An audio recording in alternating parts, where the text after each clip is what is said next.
Hello friends, I'm Dalip with new video and new title, which is My Theory of Stability, and also whose life is more stable between a monk and a businessman. Guys, stability means संतुलन या फिर कौन कम reactive होता है. In that video we are going to discuss which is more stable between a monk यानी सन्यासी and a businessman with the help of my theory of stability. So सबसे पहले समझते हैं my theory of stability को. Guys, chemistry में हम कहते हैं जिस मॉलिक्यूल और एटम के पास कम एनर्जी होगी वो उतना ही ज्यादा स्टेबल रहेगा.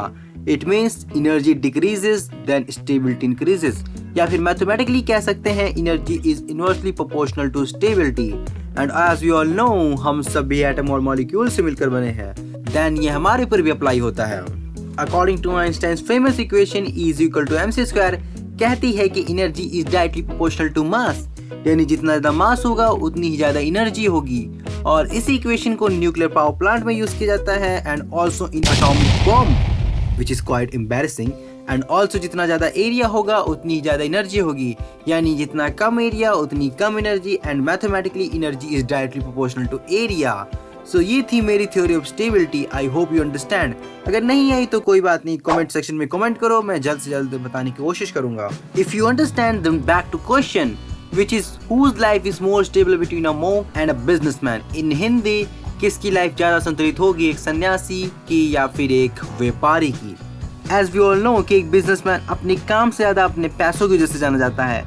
पर यहाँ पर देखने लायक चीज ये है कि पैसों का मास होता है और पैसों को रखने के लिए एक एरिया भी चाहिए होता है. सो मैंने ऊपर ही कहा था the Einstein famous equation E is equal to mc² से जितना ज्यादा मास होगा उतनी ही ज्यादा एनर्जी होगी. And also area is directly proportional to energy. तो यहाँ पर बिजनेसमैन की एनर्जी बहुत ज्यादा होती हुई, जैसा कि मैंने ऊपर कहा था, stability is inversely proportional to energy, यानी energy increases that stability decreases and vice वर्सा.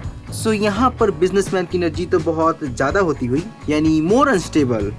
बात करें मोंक की यानी सन्यासी की, देन उनके पास तो पैसा होता ही नहीं है, यानी कि लेस एनर्जी. और बात करें एरिया की, देन जब पैसा ही नहीं है तो एरिया की क्या लोड है.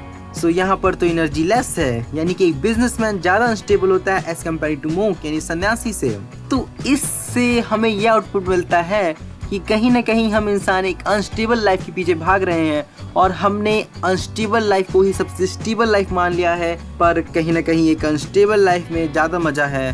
तो कैसी लगी वीडियो कमेंट में जरूर बताना, लेकिन उससे पहले मेरे एक क्वेश्चन का जवाब देते जाना. What is the shape of a black hole, यानी कि एक ब्लैक होल की शेप कैसी होती है, कमेंट में जरूर बताना. And also don't forget to subscribe my YouTube channel.